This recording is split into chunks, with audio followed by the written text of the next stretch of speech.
I'm Brian with Allwell Rents. I'm here to show you how to use the cotton candy machine. The cotton candy machine comes unassembled, but it's really easy to assemble. Right here you have the motor. The motor is nice and easy to transport. You want to make sure that this handle is in the upright and locked position.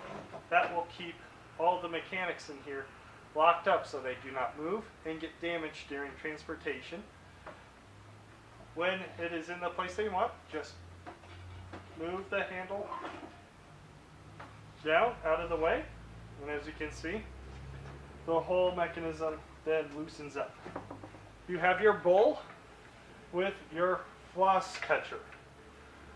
That should be already on. If it is not, it is just a real easy slip-on with these hooks. It just sits on top of the motor like that, and there you go. Now, since you're just starting it up, would be a good time to add your floss. We sell the floss in this size container. You put it into the center of the motor.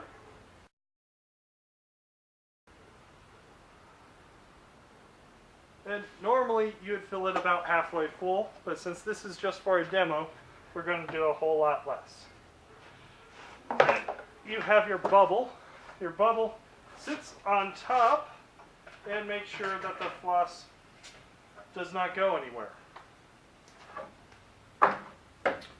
Then you plug in the device. It runs off a regular 110 ohm outlet. You have two power switches. The power switch on the side is the on and off power for the whole unit. Then you will have that power switch, which will start to turn on the motor, start heating up the floss to melt it. It takes it a couple of minutes for the floss to really start to melt and come out.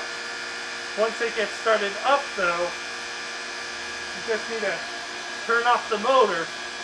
Now when you turn off the motor, it's going to keep spinning and cooling down slowly to help keep the machine working fine. If there is a problem, you have the main power switch, which you just shut everything off.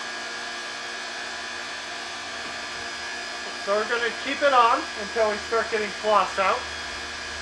The floss, when it starts to show up, looks a lot like cotton just kind of moving around.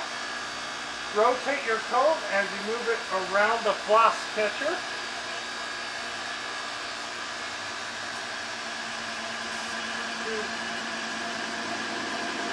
There we go.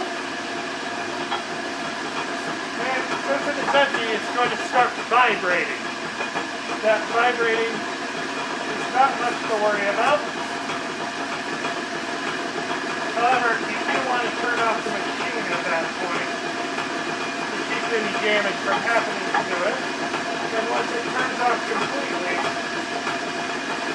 then you'll want to put in more floss. Do not add floss as it is moving. And keep the bubble on when as it is spinning. The machine finally stops spinning. So now, if I wish to, I could take off the bubble, add more floss, and start that whole process again.